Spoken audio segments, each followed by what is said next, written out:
cut up 30 bucks and get 70 bucks back. Eat better, save money, and waste less. With just a few knife skills, you can do so much. The retail markup on meat is huge. Take that money back and give it to your family. Hello, and welcome to class today. Today we're going to be cutting meat. It's more simple than many people think, and I think you'll understand very quickly how easy it is.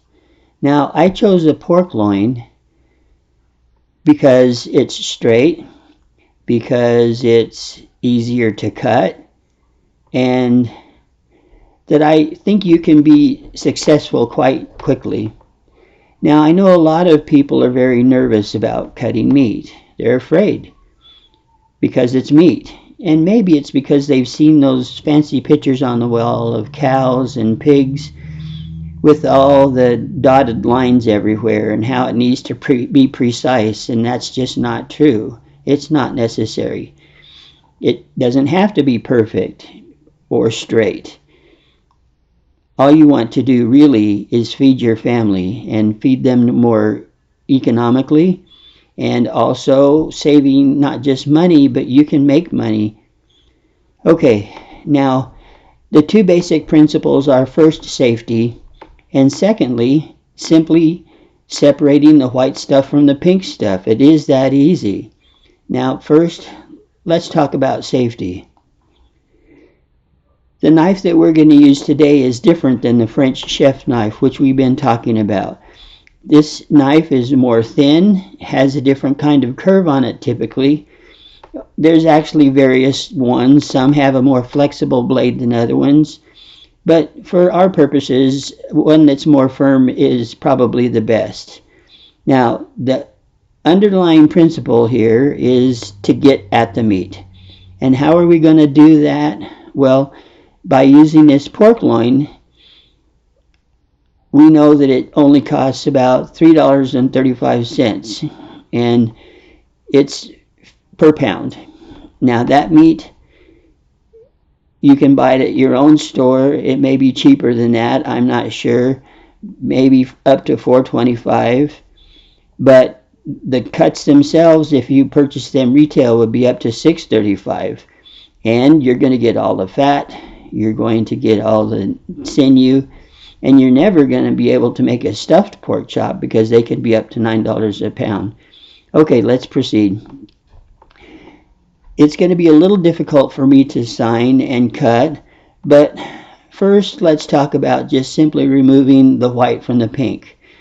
There's two things. The fat helps keep the meat moist and has a good flavor. But then there's that tough part that's on the outside, and people sometimes don't really understand all that about the fat and the sinew. So the fat actually, if you can imagine, some people don't like that fat. They want it all off. And you can certainly do that. And I can prove it to you that by taking it off, it's still good. Now we want the hard white fat. Now, there's also, especially in the head, not the tail, it's easy to get up underneath that nerve tissue, that sinew. And it's called sinew, if I can spell it right. Any rate, it doesn't matter what it's spelled like. It's the nerve tissue, and it's tough, and it's hard to chew. So we want to take as much of that off as we can. Let me show you how that's done. By slipping the knife underneath and getting at the pink stuff, we just want to separate them like we said.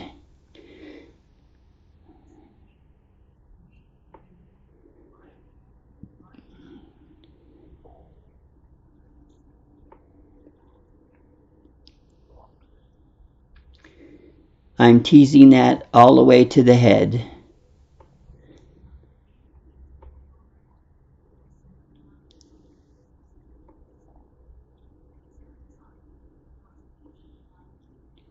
Okay, now take a look at this. Do you see that?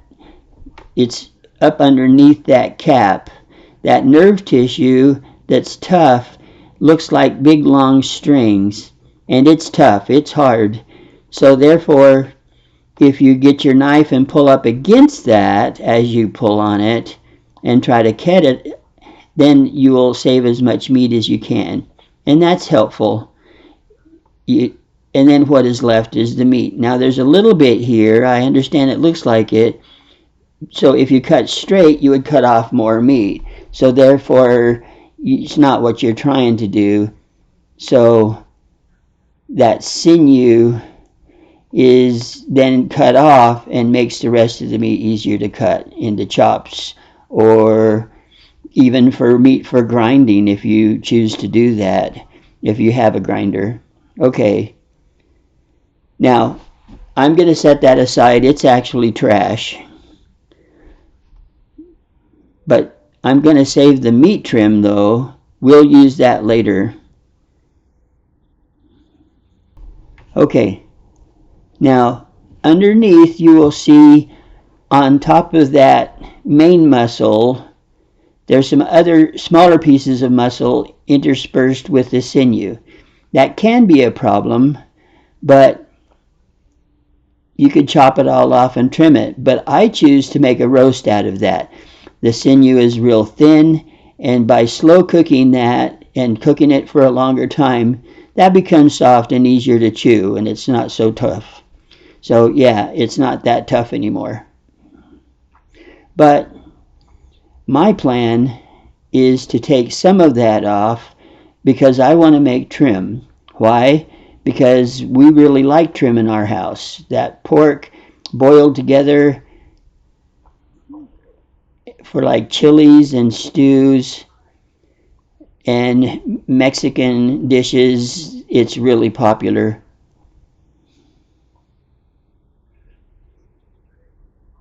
So it's really not that hard. Let me show you. You get it started and then you can almost pull it off.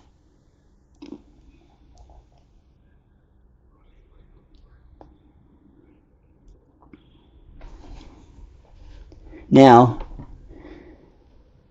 I'm going to roll it back over to cut it and make sure that when you cut that you're safe. You need to dry off your hands. I'm going to trim a little more. Now, do you see what that looks like? I pulled that off. Now, we need to make some decisions on how to cut this.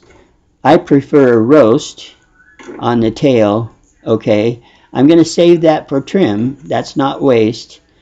And I'm going to decide about how long I want that, depending on how many people I'm going to feed. Now that that's separated off, the roast,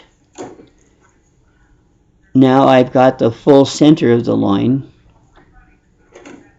and going to cut off chops. Now I'm going to make the packages specifically for my family. There are 2 in my family, so I will cut an even number of chops. And now I've gone through most all of it. I've even got 4 chops that are large enough to stuff. And if you recognize that you can even find them in the store, they're up to like $9 a pound. And they're hard to find. Also, all of that trim and sinew and fat is off. The grocer would feed that to you. Now, these are nice and clean. Everything is trim, and there you have it. Now, how I plan to actually package those to store them is put them in 2 plastic bags each so that to help prevent freezer burn, and it'll keep more nicely and freeze in smaller packages. Thank you for coming with us. I hope you've enjoyed learning more about cooking and come to Kitchen Science and Common Sense classes. Thank you again. We'll see you soon.